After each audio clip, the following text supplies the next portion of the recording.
If the coaching staff trades for Watson, fire, hold the hold staff, clean house. Fire the whole staff, clean house. Well, let's get into a little Watson talk, okay? Because I know some of you are already worried about the whole Watson situation, and it is effing annoying.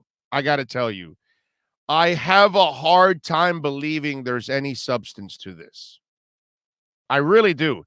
It's one of those where I don't know where it makes any sense, to be honest with you,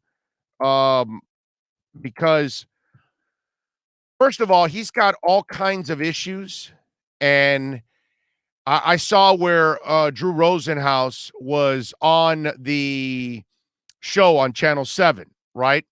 And for those of you, I don't know if you guys saw it, and what I'm going to do is I'm going to play you the cut for Drew Rosenhaus, and he talked a little bit about this situation, and he gave his prediction. Now, I have an issue with his prediction, and I'll tell you what that issue is, okay? Let me play. First of all, let me play this. Let me play this cut for you, okay? I'm gonna bring this up for you guys because Drew was talking about this, and to me, first of all, before I address it, let me show you why this makes no sense. Okay, so here's Drew, right? And talking about it. I do think there's a legitimate possibility that the Dolphins will acquire one of the best players in the NFL in Deshaun Watson. And if he can clear those legal hurdles, man, the Dolphins have a franchise quarterback for the first time since Dan Marino. I wouldn't be surprised to see Deshaun Watson with the Miami Dolphins for the first game of the regular season. The Dolphins are absolutely working on this deal with the Texans.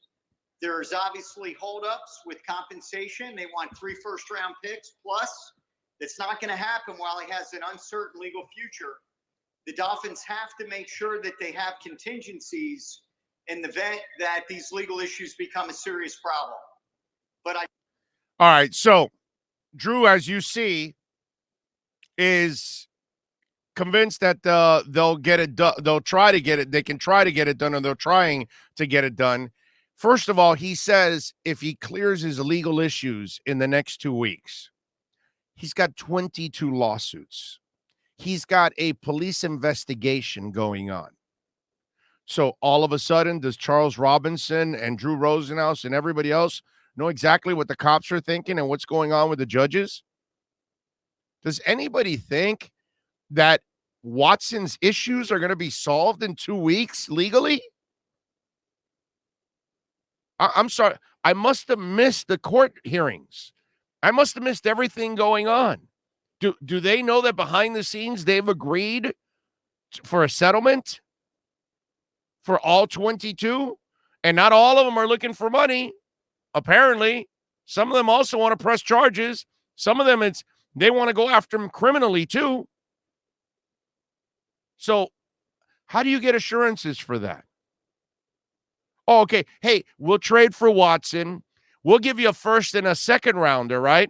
But, hey, once he clears hurdles and he's found innocent, then we'll ship you another first rounder. But if he's found guilty, then you got to ship him back to us, the picks. We'll send you back Watson. And, whatever he played with us, it's, whatever it is. What contingencies can there be? Think about how stupid that sounds. How do you have contingencies? How do you know if somebody's going to get found guilty or not? How do you know if he is guilty or not? We don't even know. The guy could be completely innocent. The guy could be completely dirty and guilty. How does that make any sense whatsoever? I have a hard time believing any of this. How do you make a change like that 2 weeks before you start the season? Where does that make any sense? And after all the draft capital that you've picked up, now you're going to give away all that draft capital again. And if you're Houston,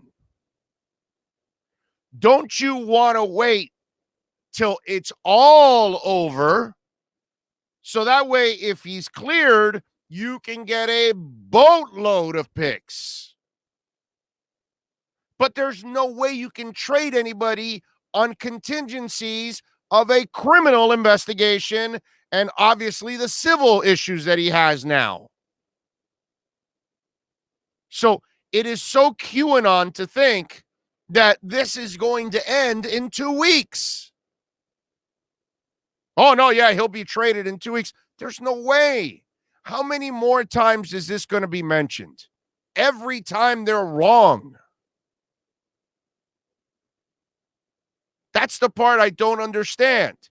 And as for Flo yesterday, when asked about it, my boy Omar, tweeted out, well, they had a chance to squash it. And I'm going to talk to Omar at 8 o'clock about this. And let me explain to you why the coach had no choice but to answer that way. And it's really simple, and Omar didn't pick up on this. It's called precedent. Do you know what that is? In court, sometimes somebody gets off on some kind of a technicality or something along those lines, something nobody's ever figured out, and then it sets a precedent.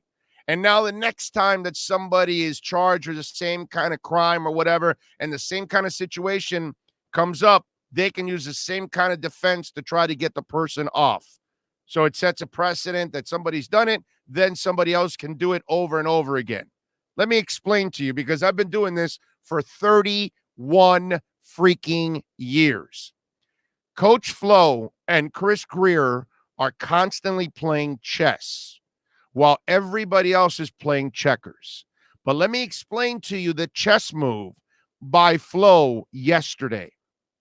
If Flo denies the story and comes out and says, instead of saying, hey, look, man, we're going to worry about the players that are on our roster, those are the people we're going to talk about. Okay? And then guys like Omar and women like Omar all over the country say, well, the coach had an opportunity to say, hey, we love our guy Tua. We're committed to Tua. We're not trying to trade for Deshaun Watson. Okay, guess what? That's a precedent he sets. So the next time will happen, because Chris Grier likes to trade. And this is where it comes from. Because in two years plus, nobody's made more trades than Chris Grier. So, of course, the Dolphins are trying to trade, because they're always trying to make moves. They just made a move for a center over the weekend, because the Dolphins never stop making moves. So they've got to make this move. But if Flo denies that he's interested in Watson, guess what happens? 2 years from now, when they're in a rumor with another player, then he said, if he comes out and says, hey, I'm only talking about the players here, guess what you're going to say inside your mind? Well, they sent the precedent last time. When they weren't interested in Watson, they came out and told everybody they're not interested in Watson. So if they're not telling me now, 2 years later, they're not interested in this running back, or they're not wanting to talk about the running back, they must be interested. Because if they weren't interested, they would have told us, just like they did with Watson. That's chess. The media plays checkers. The fans play checkers. Those people in the front office, it's not just about football. It's about psychology. And Flo knows that he has to keep the same company line to hide any rumor that might be true or might not be true. And in this case, we really don't know in a way. I'm just going out on a limb and saying none of this makes any sense. Watson's legal issues are not going to end in the next 2 weeks. There's no effing way this gets cleared up. This is the agent that's desperate. Were the Dolphins at one point, did they inquire? I'm sure they did. And I'm sure it's either Houston saying, well, all teams have inquired like the Dolphins. They don't tell you when, but they'll tell you, oh, yeah. And then they run with it. Or the agent. Well, no, I heard the Dolphins are also interested. Carolina, Philly just traded for a quarterback. So now they're saying, oh, no, now Philly's out. Because Philly's got 3 quarterbacks now, right? They traded for Minshew. They've got Jalen Hurts, and they've got Joe Flacco. Not that Joe Flacco is anything, but he's there for the veteran purposes, kind of like Brissett, by the way, for the other two guys. That's kind of what's going on. But anyway, so the bottom line is that if you're the Dolphins, you've got to stay and say what you're saying right now. That's why. Because you will then have a tell, and down the line, you will then give it away. So you stay consistent that you're only talking about the players that are here. You keep that line every year, and every year they don't know if you're in or you're out. But I just want you to think for yourselves on this, because every time they've been wrong. Every time. And to think, when I heard Drew say, well, if his legal issues are done, listen to it. I can replay this again for you. It's freaking hilarious. Because he actually says if they're done, if his legal issues are done in the next 2 weeks. Okay? Let me show it. Let me play it one more time here for you. Because this is the part that's kind of funny with it. Okay? Here we go. The first game of the regular season. The Dolphins are absolutely working on this deal with the Texans. There's obviously holdups with compensation. They want 3 first-round picks plus.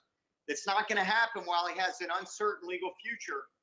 The Dolphins have to make sure that they have contingencies in the event that these legal issues become a serious problem.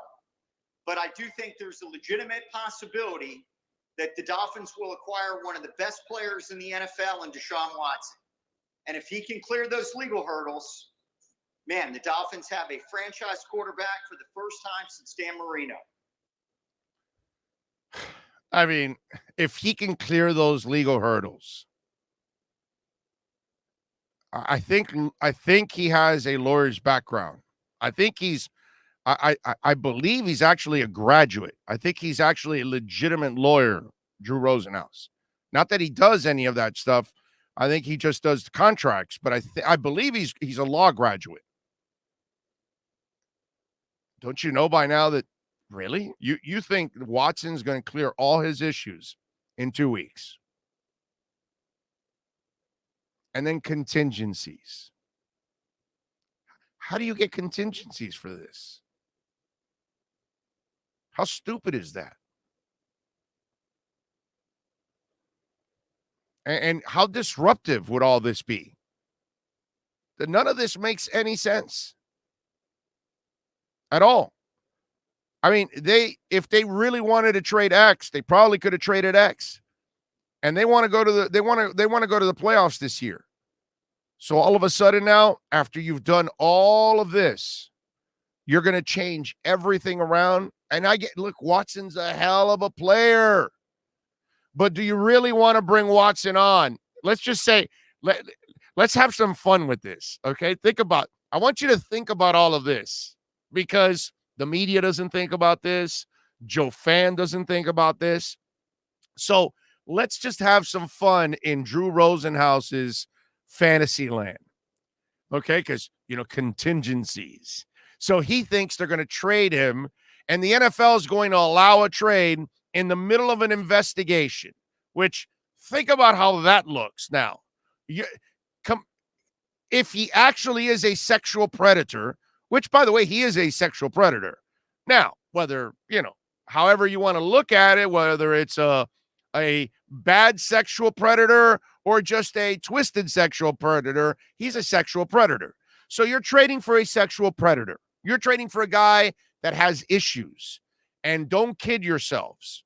Deshaun Watson has problems. Okay? Let's be completely frank here. Okay? This guy's got issues. You got to be really stupid, incredibly stupid, to do the things he's done. All right? So let's just start there. So now you're possibly trading a sexual predator. So the NFL is allowing the negotiations and the dealing of a sexual predator. And then what happens if the sexual predator is then found guilty? Can you imagine the mess between the two teams? And the legality and the issues that could go on, and then the PR mess. And Deshaun Watson, contingencies. So he gets traded to Miami, but yet he still has the legal issues. So just in case he's found guilty 5 months from now, like Drew says, well, they got to get contingencies just in case. So he's going to play every week here, and every week they're going to ask him, hey, great game today. How's the case going? So now Flo has to answer about adding a sexual predator. And are you worried about a sexual predator on the team? And so then also Devontae Parker has to be asked, hey, you know, you guys added a sexual predator because ABC is going to be in there, and NBC and CNN and Fox and MSNBC. They're all going to send somebody because it's news now. So do the Miami Dolphins really want to acquire a sexual predator? Do the Miami Dolphins really want to answer questions about a sexual predator? I want you to think about all of this, because they make it sound like this is the easiest thing in the world. I mean, listen to the guy. If he can clear his legal hurdles in the next 2 weeks, like this is a fucking traffic ticket. Like I'm supposed to call, 888 lawyer, and he's supposed to tell me, hey, yeah, no problem. I'll go to court with you, bro. And don't worry, I'll go to court for you. You hang out in the house and I'll plead no contest for you. And this and that, or we'll get the court, we'll get the case delayed for a month or two, and I'll go back, and the cop never comes back on the second or third go around. I'll get you off. These freaking people think it's a traffic ticket. There are no thoughts in this. It's just, hey, let me pull it out of my ass and let me throw it against the wall, and maybe it sticks, because it hasn't stuck for months now. So this is the latest addition to it. And I'm not saying I know Charles Robinson personally. Good dude, excellent reporter. I'm not saying he's not getting the info. I'm just saying it's not coming from Chris Greer or Brian Flores. That's what I'm saying. Not Mike Florio, not anybody, not Beasley. They don't have access to Greer and Flo. Greer and Flo don't talk to them. And let me tell you something that I told a lot of you on Twitter before throughout the weekend. Follow me at Big O Show, please. We actually interact with people. I said, since day one, when Greer and Flo took over, does this sound like them? Right? Does this sound like them? Or they don't say anything. They don't talk to anybody. So all of a sudden, all these people got insight. Get the hell out of here, dude. They're just listening to the agent. They're just listening to Houston. They're listening to maybe other GMs that are just throwing chum in the water. They're not talking to Greer and Flo. And while like my man Omar, they come at you with, oh, well, he could have squashed it. He can't do that, because he's thinking chess. You're just worried about this one piece, one move in checkers. He's 4 moves ahead of you. He's worried about the next rumor and the rumor after that and the rumor after that, because this Watson rumor will dry out at one point or another. So that to me is so ridiculous. It just doesn't make any sense whatsoever. So that's my explanation to why I think this Watson situation is not true. And I don't think it's going to happen. Now, listen, I may be 1,000% wrong. And maybe these guys are Nostradamus, and they all of a sudden know about everything going on in his legal issues that they're going to be resolved in the next 2 weeks. Somebody's got to keep his name alive. Somebody's got to keep the interest alive, right? And you got to just think, Who has to gain from all of this? And that's what I'm hearing when I see these reports. Watson has to gain from this. The media that gets to report it and then it gets regurgitated all over the place and retweeted and talked about, because now I have to address it. And now I've got to talk about it. And I've got to try to bring some common sense to this whole thing. Because nobody really thinks in the common sense area. They just throw BS out there and they never think about it. I've given you plenty of things to think about that it makes no sense that they're going to acquire him before the beginning of the season. That in the next 2 weeks, something's going to happen. Yeah, no, I remember in 1984, they told me that the world was going to end. I also remember that in 1999, before we went to, in 2000, that every computer would crap out. Yeah. Oh, and today is the 30th of August. Wasn't Trump supposed to be reinstated this month? You keep feeding that bullshit to people. Hey, some of them are stupid enough to believe it. What can I tell you? I'm just not one of them, man. I'm just not one of them. I'm sorry. I'm not believing any of this. You're going to have to show me to believe it, because when I look at the common sense side of it, not one damn thing makes sense. Not one of it.